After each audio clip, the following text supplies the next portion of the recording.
حفيزة برخطني هادته الربسو غيزتي أتنمني هادتي حفيزة جي الربسون أني قيام فيديو رد في هادتي يا دواي قد هادتي ديسي برد بريم بيخ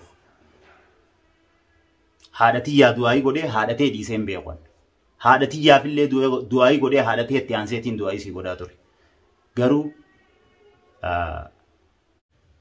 أكما سباتو نما ديفا مسينجي أرمون ديفا من بيكمتي ما ورجو ملانو في تيفو ديفا مقداتور ريمنتي السلام عليكم ورحمة الله وبركاته وردفتوتا في كبجمتوتا خينيا كم نغيا فيا جرت بقى جراتن نتيس نجرا والمانو بقى جراني نغيني ربي قدا بقى اسين جرتنت اسين برا هاجراتوني سنين جاء سانتي آن سودان دينغد إليلين قويا لما موسى دي دورا مانا خانا دفتيت تروتي حفيظاتو فتي نعم دوغا فتيها في للي دو مالتو جرا ركوتو جرا والدبي جرا نافي للي دو لي كسمتوري فتيها في للي دو قفامتي عن اللي انسانهم غرو هاتو اما قياس دفتو سن بحريتو حفيظادان للي مناجيسي جيني لكي هوان كان الرئيس كوبان كابو مناجيسي سنجنن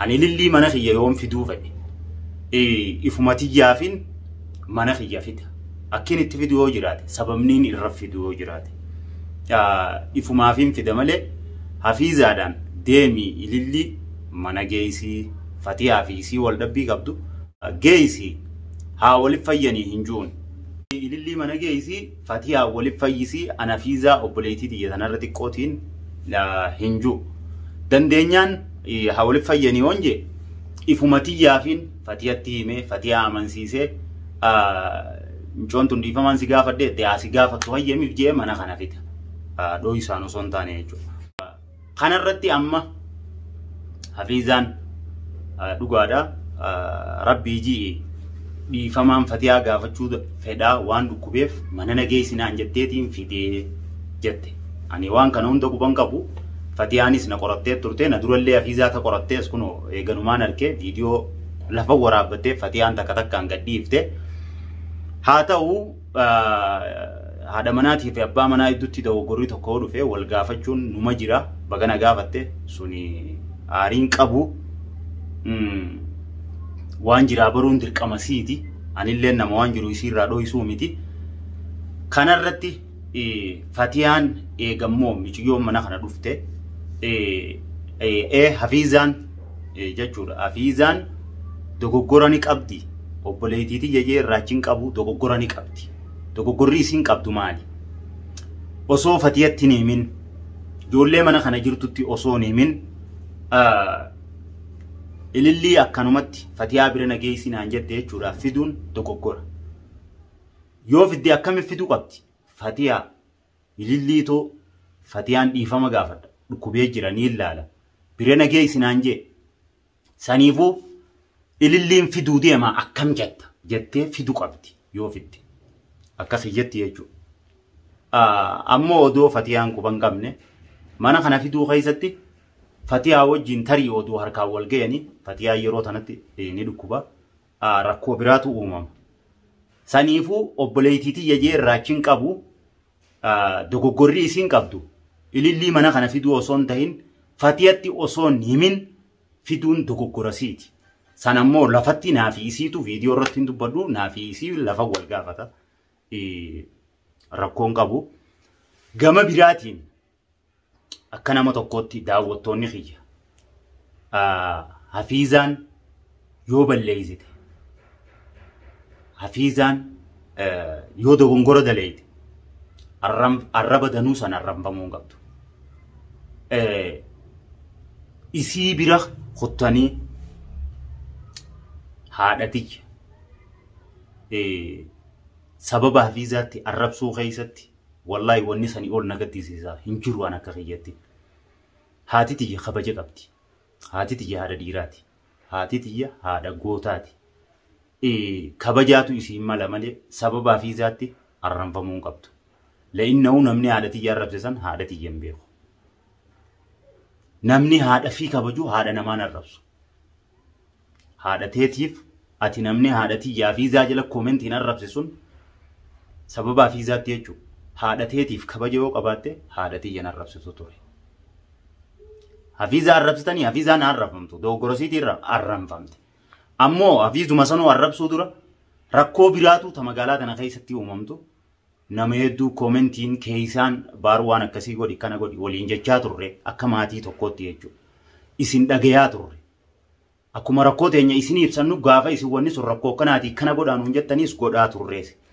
Arraa obboleettii tiyya namni shanan takka koomentii barreessee bahara obboleettiin ta'e waan akkasii akkamitti daleetti osoo ati jirtu yoo naan jee ani nama obboleettii tiyya dogoggora sanirraa sirreessuu danda'u.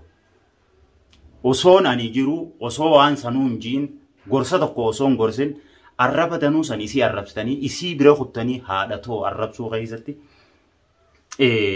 daawwattoota hundaa miti. Koomentii keessatti koomentii takkaa fi izaa jalattanii akka jala deemtanii ilaaluu dandeessan. Ani jecha sana afaaniin hin jiru. Yoon jecha san jee lamada nama haadhatii arrabsita. Arkuu dandeessan jechuudha. Koomentii hafiizaa viidiyoon edda isiin gadhiifte jala seentanii. Sababni ummaan tiyyaatti arrabfamte maali? Maal balleessite? Hafiizaa waa balleesse? Baharii waa balleessa harrabfamuu baara. Rakkoon qabu.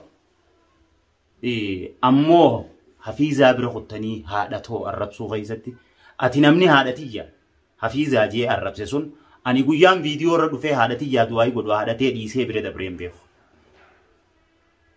Haadhatiyyaa du'aayii godhee haadhatee dhiiseen beekan. Haadhatiyyaafillee du'aayii godhee haadhatee itti aanseetiin du'aayii sii godhaa ture. Garuu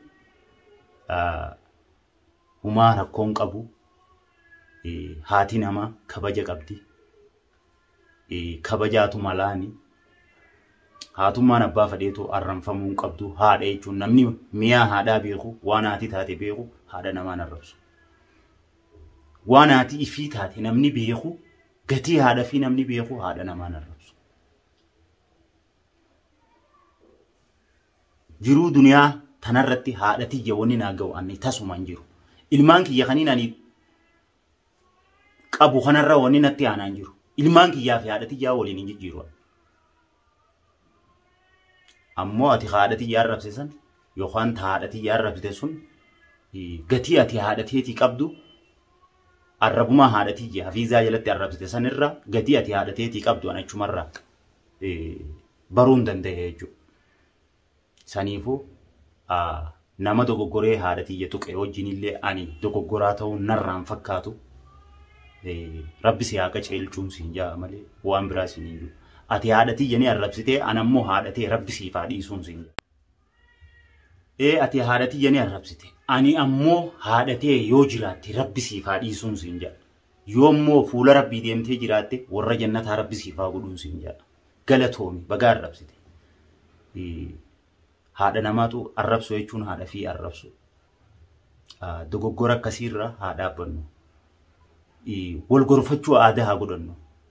Wal arrabsuu keessatti dogoggora irraa namni deebi'ee takkaan jiru. Wal dogoggorsiisuudha malee wal arrabsuun dogoggora irraa wal deebisuun jaamtu. Ana obboleettiin tiyya nama na bira dabruu miti.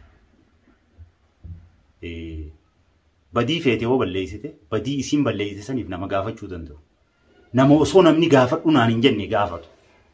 Lainna obboleettii tiyya bakka malatti harkuunfadhu. Waan malee keessatti isii harkuunfadhu. Saniifuu hafiizaa arrabsitaniif ani dubbachuuf hin dhufne. Wallahi screenshot irraa godhadheetiin jira koomentii san. Ammoo viidiyoo tanarra kaayee asirra koomentiin san taa'u jechuun lamada haadha ta'u arrabsu taati. Sanumaafuu koomentii sanillee asirran kaayu namni immoo baharwaan kana maalirraa dubbate jettan. Viidiyoo edaa viizaan gadhiifte jala dhaqaadha laala. Arkuu dandeessan jechuudha. Waan jiraatii fi waan hin jirre ta'uu waan hin dubbadda waan. Hanganuma jee kana bira dabruun fadha. Lammata tafatiyaatti hin dabra. Fatiyaan ilillitti aara qabdi. Na'am aaratti qabdi. Naafi fatiyaa hedduu rabshaa meeqaa dhufe sababa ililliitiin. Garuu ammoo rabbi wanni caalee tasuma hin jiru. Haqni haqa qaba. Jibbaan ilillii jibbaa ililliiti. Sorrakkoon qabu. Fatiyaan jibbaa ililliif yoo qabaatte bilaash jibbite laa bilaash hin jibbite haqarra jibbite.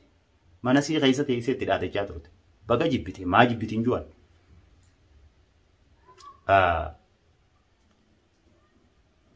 garuu dhiifama rabbiif jecha naa godhi jechuun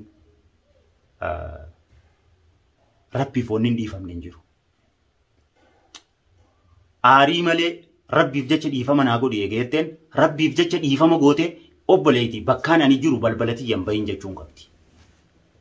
Bakkaan ani jiru balbalatiyya hin bahin mana koon dhufin maqaa koon dhayin jettee firraa wasanuu qabdi. Mana si deebinaan lamada waan feete godhuu dandeessi. Ammoo nama rabbiif jecha dhiifama naa godhi namaan jee dhiifama san diduu jechuun akka kiyyatti sirrii miti. Waan malee irra waliin deeggaru. Waan malee irra wal cinaan dhaabbanu. Daawwattoota keenya keessaa warri sirri goote fatiyaa maa zeetatti naqin maa maaliin godhin jettanii la dogoggora sun. Akkamitti dogoggora naan jaa. Nama mana fi dhufee dhiifama rabbiif jecha nama gaafatu. Rabbiif jecha dhiifama godhaniif. Rabbiif jecha dhiifama gooteefiiti. Kalaas kana booda bakkaan an jiruun dhufiin waa'ee kiyya keessaa bahi jettee firraa wasanta. Si deebinaan akka feeyitu firraa dhorkita. Sun akkasi. Akkas ta'uu qaba malee dhiifama tokko namni rabbiif jecha dhiifama naa godhi siin je'ee dhiifama diduu keessatti suni sirrii miti.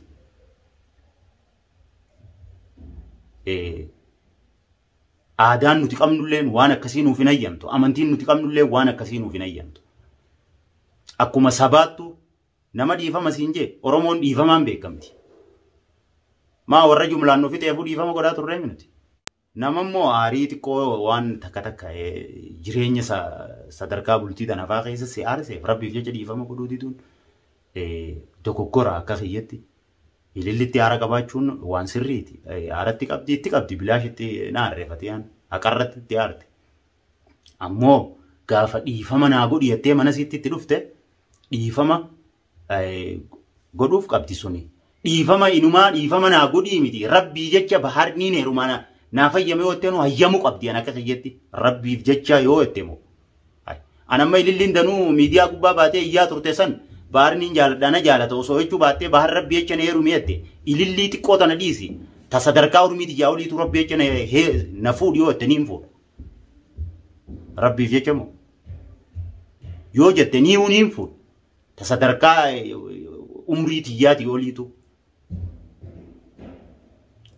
Rabbiif jecha wannummaan hin dhiifamne hin jiru. Sun akkasitti hubachuu qabna malee fatiyaa sirri gootee fatiyaa akkasii fatiyaa maaliin la kuni dogoggora. Dhuga haqni haqarra walitti aaruun hin jirtu. Baarmaa akkas jaayachuu maltan isinilleen ana qumaan dubbadha. Laalakki isin na jaaladhaa isin akkasiif haqa rabbiirraa hin maqu. Haqni rabbii haqa rabbiiti. Obboleeyyan ka wal jaalan dhugaa yoo walii himuu dandeenya.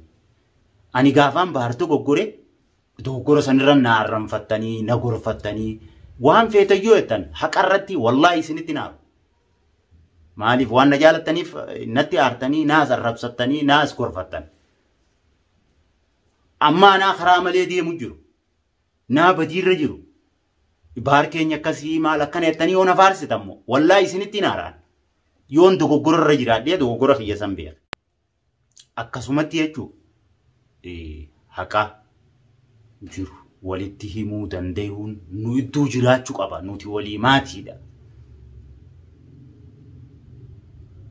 Komentiin teessannuuf gorsa yoo dogoggorree karaarra nu deebifti.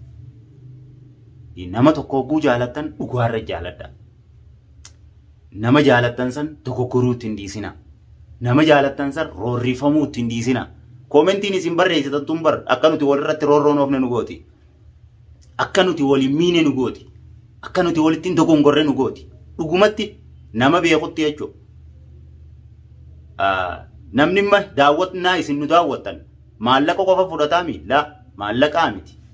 Dubbiin maallaqaa nagaya. Yoo nuti dogoggorre dogongorarraa koomentii teessan tanaatu nu oolcha. Yoo nuti tokko tokko roorrise koomentii teessan tanaatu akka nama sanitti roorrifne wallaahi irraa nu dhorka. Saniifuu bahar yoo jaalattan yoo kabajjan dhugaa irratti ani dogoggore taanaan bahar lakkini jaalannaa ni kabanya dhugaatti himnuun laa jiraachuun qabu nu iddoo akkasini. Dogoggora kiyyanatti himu. Sirriirra jira bahar sirriirra jirta. Bikka sanitti ani dogoggora bikkaan ani dogoggora natti himu. Akkasi waan kana maalirraa dubbattee yootan Fatiyaa nam 3 moo 4 arge. Nama koomentiidhaan Fatiyaa nama dhiifama nama gaafate rabbiif jecha dhiifama godhuufiin hedduu bareedaadha. Nama 3 moo kanaan arge. Roorroon Fatiyaa masmara kophaati. Aarri ililli Fatiyaan ililli qabdu haqa ni jira waan kophaati. Ammoo dhiifama naaf godhi. Hai. Rabbiif jecha dhiifama naaf godhi jechi maal ta'e? Kunoo mee irra ililliin ol baatee rabbii jecha baar na fuudhee hattu. Ammaan fuudhee isin garsiisa. Rabbiif jecha moo? Amma daqiiqaa kanatti hin fuudhu. Rabbiif jecha na fuudhii maqaa dho'ina. Wanni rabbi dabreessee itti boo. Nu kun hundi ol biraa deemnaa bara. Kabiratti deemuutu eenyu san fuula rabbiiti. Akkasii Fatiyaan haadha mana kiyyaati jee irraalchin qabu. Yoo feeteen ililliidhaa hojii baaruu wal quba qabaa tanaaf tana jaa'achuu dandeessan. Ilillii hojii wal quba qabaachuu qiyyaa fi wal quba qabaachuu dhabuun waan kophaati. Garuu ammoo Fatiyaan haadha mana kiyyaati haadha ilmaan kiyyaati akka dogoggortuun fadhu rabbii siitii hojii akka wal dhabdu hin fadhu saniifuu Fatiyaan dogoggortee jirti. Dogoggora Fatiyaa irratti deeggaruun qabdan. Aarii isii keessa jiruutu isii dogoggorsiise. Fatiyaan ammeenya danuu san qabaattee miti anis niin beeka. Tawaa'ee ililliin mana kana dhufuu akkamit dhuftee maal baarii quba qabaa ta'ettan bal'inaan itti deebinaa yoo rabbi jee ammoo har'aaf hanqanumaan dubbachuu barbaada. Galatoomaadha. Assalaamu alaikum warahmatullahi